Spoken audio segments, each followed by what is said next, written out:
What is going on, Ive Warriors? So today we're going to look at Jill and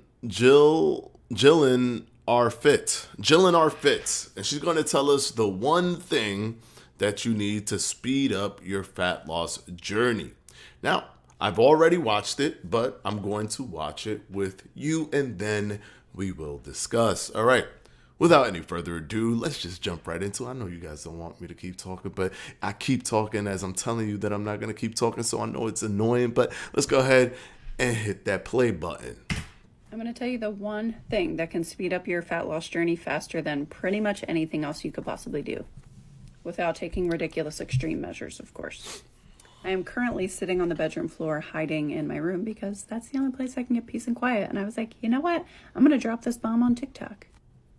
Literally, this one thing that you can do is the difference between you losing fat and you losing weight. No.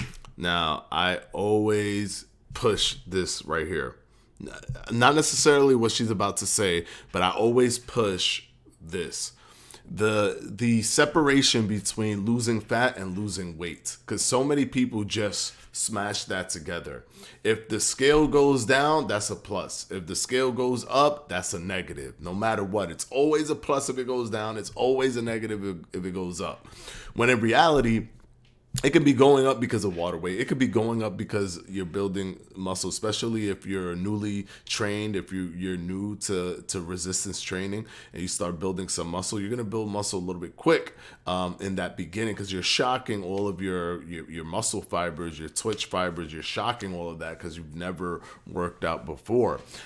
So you're going to see a difference on the scale or fluctuations on the scale that you're going to just register as I'm not losing fat, because weight only registers in people's minds as fat. It doesn't register as water. It doesn't register as muscle. It doesn't register as glycogen, but it needs to, because that's the honest truth. Like, you could literally cut your leg off and you've lost weight. If I cut my leg off and get on the scale, I've lost a lot of weight. Does that mean that the weight that I lost was good? No. Don't look at the scale as a 1-for-1 of body fat, because your main goal should always be to be losing fat and not necessarily losing weight. And you could be losing a fat that takes up a large space in your body, but not actually reach a pound of that body fat being lost. So a lot of people need to understand you can still be moving forward even if you're not seeing a number reciprocate that on the scale. Anyways, let's continue. But that is an important distinction that needs to be made, because those things literally either demotivate people or give them false hope that then demotivates them in the future when they don't see that false hope moment repeat itself. Now, let me explain that for a second. When you lose weight, it means the scale goes down, sure, but you're losing anything, which means you're also losing muscle. And usually the majority of what you're... It doesn't mean you're also losing muscle. It means it could be that you're also losing water weight. It could be. I don't like absolutes. I don't like absolutes because there's no absolutes. You could be on the scale and not losing muscle, you're losing water weight. And that's why it went down, which is not a bad thing, because that means you're releasing water. That means you're actually drinking a lot of water.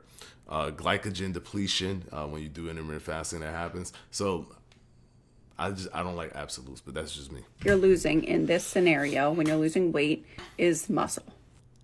But if you do this one thing, it will shift what you're losing from weight to fat. And that's what we're here for, right? If your goal is to lose weight and for the scale to just go down no matter what, great. But I'm just going to tell you what that's going to get you is just skinny fat. I actually had a girl who told me she finally reached her goal weight, and she explained it perfectly. She was like, I looked weird. I didn't look the way I wanted to look at all. Now, if you follow me, you know strength training is near and dear to my heart, and I am very anti-fucking cardio for so many reasons. I'll touch on that in another.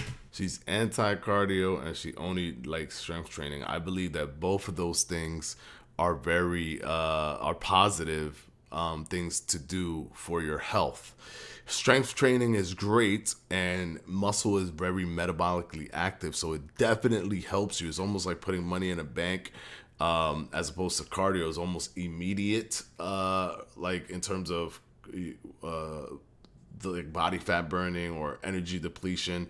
You get more from cardio in an immediate sense, but you get a lot more stability and consistency of weight loss from muscle in an over time sense, because the more of it you build, the more metabolically active your body becomes. And that counteracts, even when you're losing weight and reducing your weight, that counteracts the metabolic slowdown, right?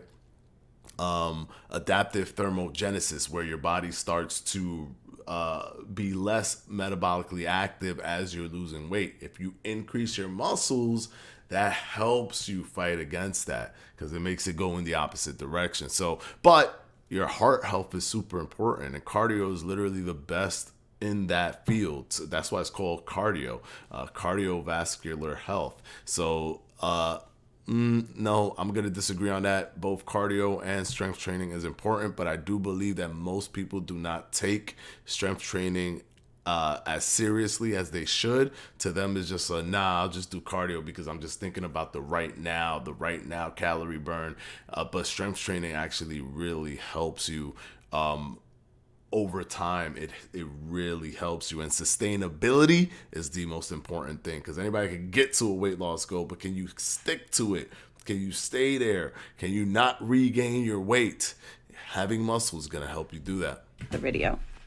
But let me get to the point here. If you want a toned body and to lose fat instead of weight and to really ramp up your fat loss journey, the one thing that you need to do is eat the correct amount of protein for your body. The majority of the population does not need nearly enough protein to get through their day. I 100% agree with this statement. People don't eat as much protein as they should. They actually if you ever look at the normal United States plate, it's packed with carbs. And then there's this protein thing. There's this big protein thing, but it's packed with carbs. So normally the carb to protein ratio is way out of whack, and there's way more carbs than there is protein on a normal American plate. So people need to eat more protein for sure. Up your proteins, guys. My general rule of thumb is going off of your lean body mass. So you can just Google lean body mass calculator, and whatever number it spits out to you of your lean body mass after you enter your stats, let's say it's 120 pounds of lean body mass, you should have at least 120 grams of protein daily. No. That is too much. If you have 120, first of all, there's studies have already talked about how much grams of protein you should take per pound of body weight, and it's in reference to your lean weight. So she's already taking off your total weight, and then she's looking at your lean weight and deciding, okay, you need to match it 1 for 1. You do not need to. Now, is there a negative element to matching it 1 for 1? Not necessarily, in the sense that you can't overdo protein. Like, there hasn't been anything that shows that, you ate too much protein, therefore your muscles deteriorated. Like, there's a point where you don't get any more from it, and in that sense, it could be annoying, because if you're doing this, then you're reducing the calorie amount around the total food for the day. So if you do 120 grams of protein, if your lean mass is 120 grams, that's going to carry it with it calories as well. Additional calories that you may not need if you're trying to lose weight and you're trying to control calories and you're trying to add something else to your food. You might not need to do that. But is it going to give you an additional benefit? No, you do not need to be 1 for 1 on your per pound of lean mass. You do not need to do that. And she's about to say something like 0.8 grams of protein. No, the studies have shown that 0.7 grams of protein is all that's needed. So that's 0.7 grams per lean pound of body weight that you have. Per your lean, how much your lean mass is, per each of that pound, so let's say it's 120, for one of them, for 1 pound, you have 0.7 grams of protein, or all you need is 0.7 grams of protein. That's it. That is the recommendation based off of the studies. Anything above that is unnecessary. Doesn't harm, but it's unnecessary. Daily. If you can eat a little bit more than that, that's awesome. See, she's overkill right now with the protein grams. You don't need to. I'm telling you guys. At a bare minimum, you should be eating at least 0.8 grams of protein per pound of body weight. Doing this will ensure that you maintain your muscle mass, especially if you're lifting. And if you're not, at least maintain the muscle mass that you do have, so that the weight that you're losing in your journey, your dieting journey, is fat and not just anything. That's one of the biggest secrets to getting toned. I'm just saying. She didn't even mention resistance training. She just said eat more protein. She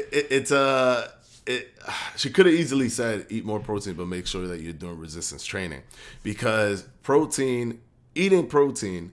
The reason she's talking about how to burn fat but not burn muscle, she's trying to say to preserve muscle or build muscle, whatever she's trying to say, but she's alluding to that. But eating more protein is just one pillar of protein synthesis. There's 4 pillars: eat more protein, higher meal frequency, higher a caloric surplus, and resistance training. But guess what? The more powerful one of all of these is resistance training. So you have to apply resistance training and eat more protein. If you just eat more protein and don't do resistance training, you can still lose muscle because you're not actually utilizing the muscle tissue, the muscle fibers. So you have to eat more protein and do resistance training. Those 2 things have to come together for you to pull off what she's talking about. But do I agree with this? Yes, protein is literally my favorite macronutrient because, come on, it's so versatile. It does so many things, and it does the essential thing of holding on to your muscle when you're losing weight, which is super important for your for your metabolism, and helping you build muscle over time. So I think it's super important. I think it's something that I think what she says is like 85% correct. There are a few things she said that was incorrect, and I've already pointed those things out. But this will definitely help you kind of move away from losing. Some people just want to lose weight. They don't even care if muscle goes or whatever. Like, they kind of care. It's in the back of their minds, but